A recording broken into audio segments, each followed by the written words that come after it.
Eu sou de uma linha que defende que o livro de Apocalipse, a maior parte do livro de Apocalipse, ele já se cumpriu. Então, eu não defendo uma visão futurista, mas eu defendo uma visão preterista do livro de Apocalipse. Pretérito, do passado, né? Todo o livro de Apocalipse já se cumpriu? Não. Assim como há outras partes da Bíblia que já se cumpriram, mas que contém algumas profecias que ainda se cumprirão no futuro. Mesma coisa para o livro de Apocalipse. Agora, a maior parte do livro de Apocalipse já se cumpriu? Sim, já se cumpriu. O Lamartine Porcela, quando ele voltou agora falando de escatologia, ele já havia falado bastante de escatologia, foi o ano passado, aqui na internet, e a gente vai ver que o que ele ensina também contribui para o cenário que a gente vive aqui no Brasil, trazendo mais desesperança, trazendo mais tristeza, e dizendo que isso é o que Jesus promete, é o que Deus promete nas profecias da Bíblia, quando não é verdade, não é verdade. A Bíblia, quando é lida corretamente, não é isso que ela ensina. Lamartine, pessoalmente, ele pode ser um cara fenomenal. Sentar e comer um churrasco com ele, falar sobre futebol, sei lá, ele pode ser uma pessoa extremamente legal. Eu não estou falando dele nesse sentido. As críticas que são feitas não são feitas a ele enquanto uma companhia, a ele como se ele como ele trata a esposa dele, não é nada na pessoalidade, tá? O que é feito são a respeito do ensino, a respeito do que ele ensina, a respeito dele na figura de mestre que ensina o evangelho. Só fazer esse disclaimer aqui, porque aí às vezes a gente fala alguma coisa e quem é tu para criticar o fulano, tu não conhece ele, o que ele fez. Eu não tô falando da vida pessoal dele, não estou falando da vida pessoal dele. O que eu estou falando é a respeito do ensino dele. Estou falando das ideias que ele transmite como se fosse o ensino bíblico, quando eu creio que não é. A opressão que é resultado das batalhas espirituais que estão acontecendo. E eu acredito que a gente também pode deixar mais para o final do programa, mas eu acho que a inteligência artificial, ou o que vier a partir dela, é meio que um arauto desse final dos tempos, porque as possibilidades que se abrem daqui para frente de tecnologia, de substituição de emprego, de pobreza, e as mudanças climáticas e aumento das guerras, pode culminar para uma coisa meio irreversível, né? Não, será irreversível. A tua pergunta eu acho que é interessantíssima. Você recebe muita gente aqui, você fica muito antenado, né?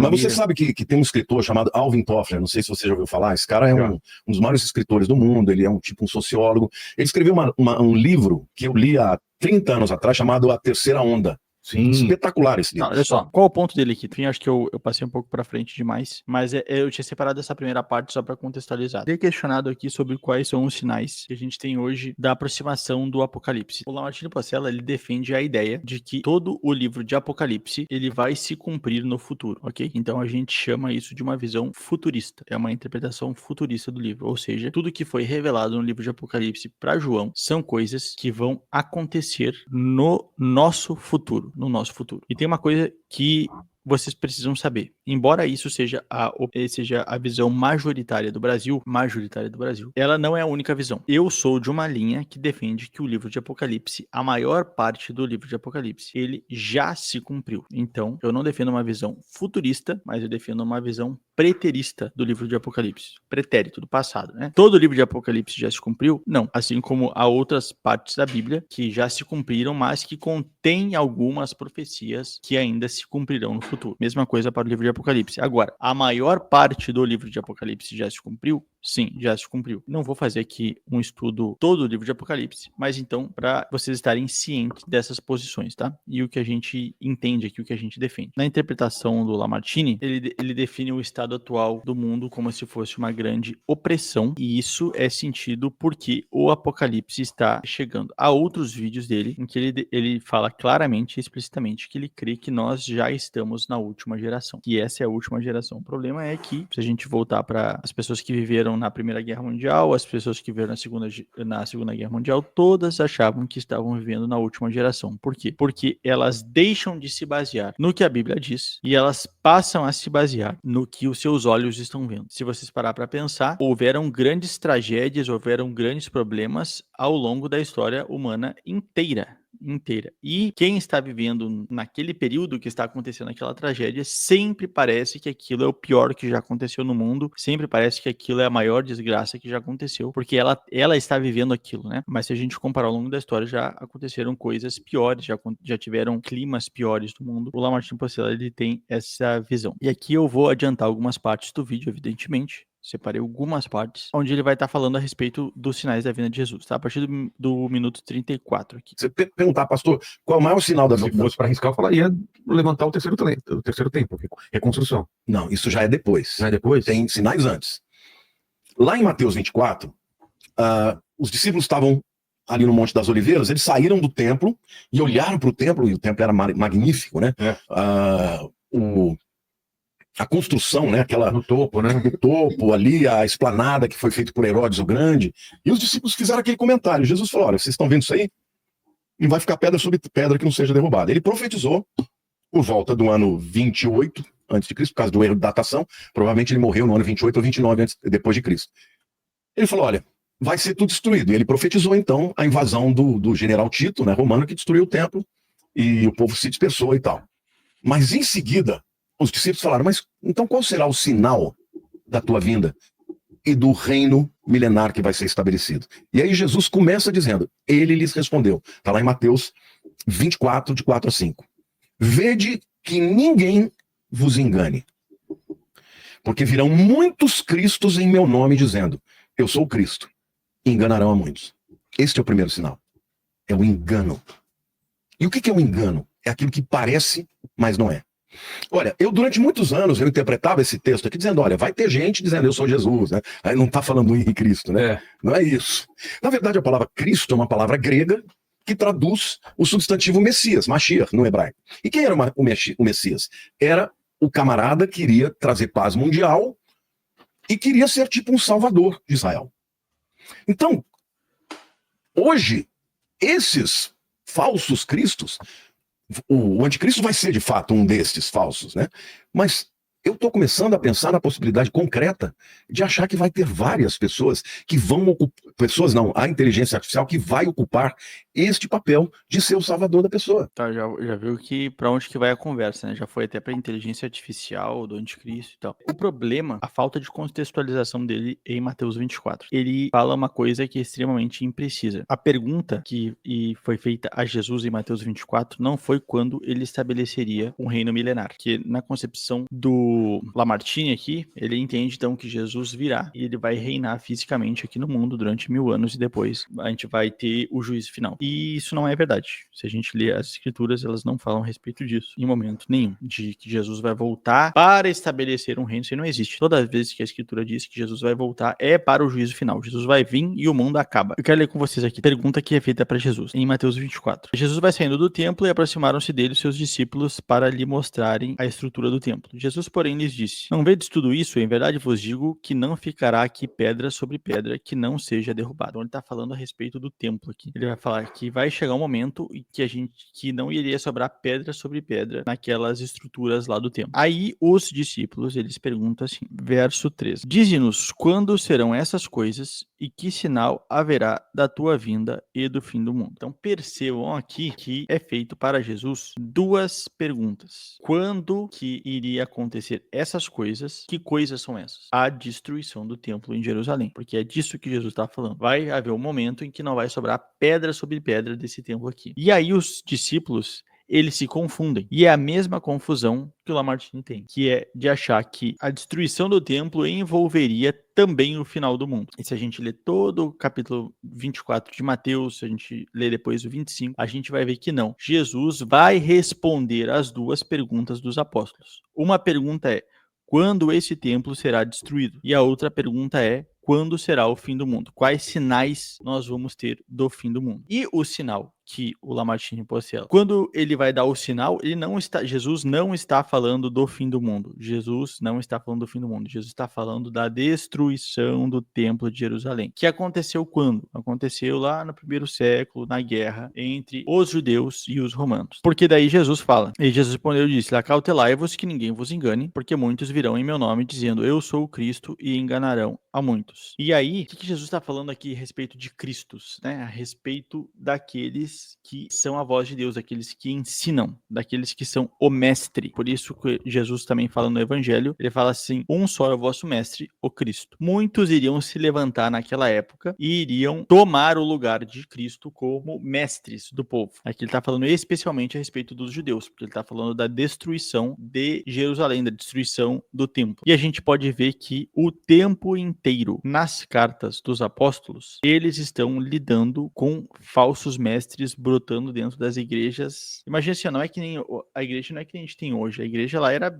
era bem menor, ela era só em algumas regiões, né? E mesmo assim, brotava falsos mestres. Por quê? Porque eles estavam vivendo uma época especial do ponto de vista negativo aqui, né? Eles estavam se aproximando dessa destruição que Jesus está anunciando aqui. Só vamos continuar aqui então. O Lamartine, ele esquece os marcadores temporais. Que é isso? Jesus, e a gente vê isso o tempo inteiro na escritura, quando Deus dava profecias, Deus, ele não falava somente o que iria acontecer. Em muitos momentos, Deus, ele também fala quando essas coisas aconteceriam. Então ele fala, por exemplo, lá em Daniel, ele vai dividir lá entre 4 reinos. A gente tem lá os babilônicos, a gente tem os assírios, a gente tem os medo-persas, a gente tem os romanos, que seria o último reino, a gente tem os medo-persas, a gente tem a Babilônia, a gente também tem a profecias em Daniel destinada à Grécia. Então a gente tem o profeta revelando quando e onde essas coisas deveriam acontecer. Então essa profecia aqui vai acontecer no reino da Grécia. Então ele está dando um marcador que delimita aonde essa profecia vai acontecer. E delimitava o período, né? Delimitava o período também. Iria acontecer no apogeu, no reinado dos babilônicos, ou no reinado dos gregos. Então ele está delimitando a profecia a um período de tempo e ele está delimitando o cumprimento da profecia a um local específico. A gente tem isso o tempo inteiro acontecendo nas escrituras. Por exemplo, quando uma profecia é dada para Abraão, de que ele teria um filho, aquela profecia ela está sendo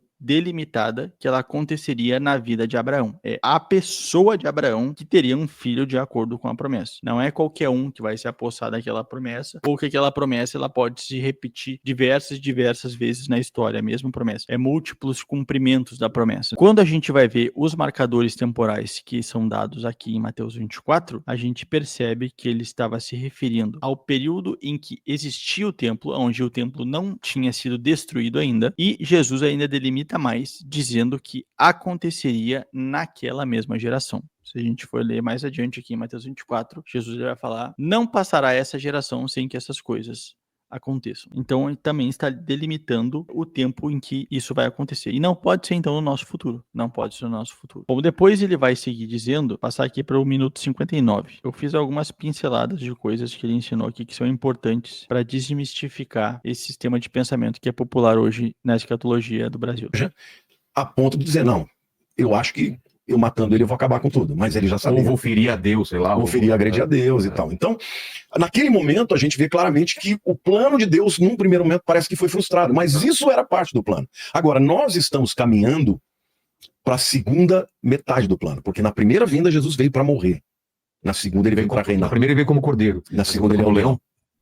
Segundo, ele vem para acabar com tudo. Se você pega... Que é a visão dos judeus, né? Eles esperam esse segundo, né? Exatamente. Por que os judeus não aceitaram a Jesus? Porque eles esperavam um Mashiach que, primeiro, fizesse a paz no mundo, entre todos os povos, libertasse e cumprisse as profecias, e que fosse apresentado por Eliarro, que é o Elias. Até hoje, na Páscoa, eles deixam uma cadeira vazia, porque eles vai que o Elias chega aqui para anunciar que o Messias está chegando, né? Entendi. Não, é bonito isso, mas eles, no final, eles vão entender que o Messias já veio, né? Agora, o plano de Deus está caminhando. Por que os judeus não creram? Os judeus, não é que não existe essa ideia de que o plano de Deus ele estava dividido em 2 partes. Numa ele vem para reinar e na outra ele veio para se sacrificar. Isso não é real, não é real. Jesus, ele veio, executou a tarefa de redenção da humanidade e a partir do momento em que ele ressuscita e ascende ao céu, ele já está reinando. Ele não vai começar a reinar. Ele já chega, quando ele ressuscita, ele fala: é-me dado todo o poder no céu e na terra. E a gente vai ver que quando ele ascende aos céus, a gente tem isso desde as promessas dadas para Daniel, quando o filho do homem, ele vê o filho do homem chegando na presença de Deus e recebendo todo o domínio. E essa mesma cena depois, ela é reprisada no livro de Apocalipse, em Apocalipse capítulo 5, quando Jesus é entronizado nos céus. E a partir do momento que ele é entronizado nos céus, ele começa a reinar.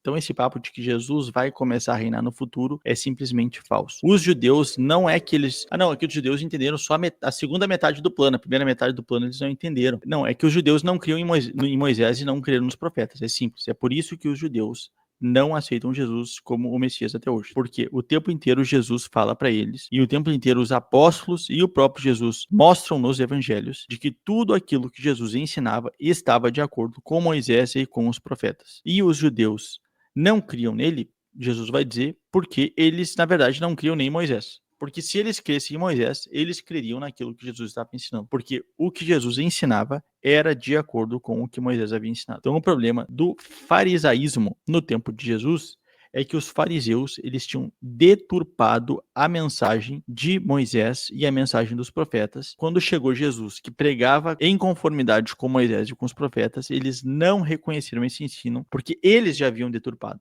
Eles já haviam corrompido o ensino de Moisés e dos profetas. É claro, em Moisés e nos profetas, as promessas a respeito do Filho de Deus que encarnaria e que daria sua vida em resgate, e que dando sua vida em resgate, ele reinaria e subjugaria todos os seus inimigos, tá? Então Jesus já reina e Jesus já está subjugando todos os seus inimigos a partir do céu. O salmo mais citado no Novo Testamento é justamente a respeito disso. O salmo mais citado no Novo Testamento é o Salmo 110. O Salmo 110 fala exatamente a respeito disso. Jesus sentando à direita do Pai, recebendo todo o poder, toda a autoridade e começando a julgar os seus inimigos. E é isso que Jesus faz até hoje. Convém que reine até que haja posto todos os inimigos por estrado dos seus pés. Jesus, ele vai reinar até que ele ponha, subjugue todos os seus inimigos. E ele subjugando seus inimigos é o avanço da igreja progredindo no mundo, né? Como o reino, o último reino lá que Daniel vê, que é aquela pedra que destrói, né? A estátua, e é o reino de Jesus, que é aquela pedra que é lançada e que se expande e domina toda a terra. Domina toda a terra. É esse reino de Jesus que começou lá como um grão de mostarda também nas parábolas do reino, lá nos evangelhos. Começou como um grão de mostarda lá na Judéia, pequenininho. Ele está se desenvolvendo. O nosso tempo, onde nós nascemos enquanto esse reino está se desenvolvendo. Nós não nascemos nem enquanto ele era só uma semente, que é o que aconteceu lá no primeiro século, e também, infelizmente, nós não nascemos quando ele já está plenamente desenvolvido. Quanto mais esse reino é desenvolvido no mundo, mais o evangelho afeta as sociedades, as culturas, transformando elas de acordo com a palavra de Deus.